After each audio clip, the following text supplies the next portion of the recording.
The video segment you're about to see is a collaborative effort between the Mount Carmel Youth Ministry and Christian Education Department.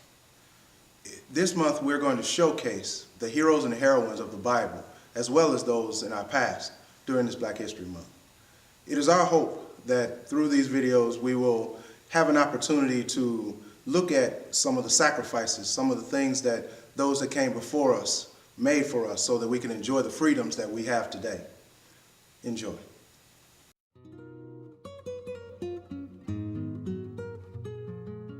I've been asked to speak about Esther. Esther is one of my favorite characters in the Bible. And if I had to choose an attribute that Esther displayed, I guess I would say courage. And the reason why is because Esther was called to do something by God that was just absolutely amazing. God asked her to do an amazing thing, and that was to go before the king without being summoned. Even though she was very, very scared, she was still obedient to what God had called her to do, because God had already prepared her for it long before that day came. Be sure to read up about Esther.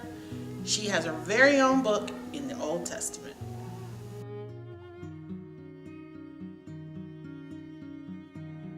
The Tuskegee Airmen were the first African-American military aviators to serve in the United States Armed Forces. The Tuskegee Airmen were subjected to racial discrimination both inside and outside the Army. During World War II, African-Americans in many U.S. states were still subject to Jim Crow laws. The pilots of the 332nd Fighter Group painted their airplanes red. The nickname Red Tails was coined.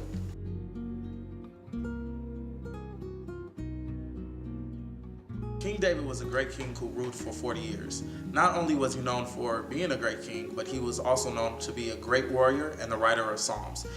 He paved the way for his son Solomon to build the Holy Temple. He conquered many lands and united the people of Israel. David didn't start off as a king, but David started off humble before the Lord. He started off listening to the voice of God and following God's direction. That's how he found himself in a position where he was fighting Goliath, being obedient and humbled himself, using only a stick and a few rocks, and he killed the giant Goliath. Now, remember, when you humble yourself and hear God's voice, then he will hear your cry.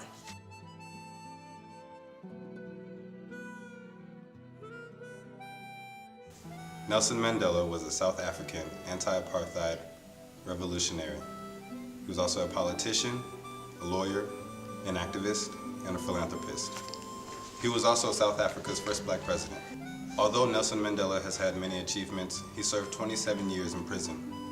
He was finally released in the year 1990. Once he was released, instead of retaliating, out of kindness and humbleness, Nelson Mandela treated everyone with respect when he was let out.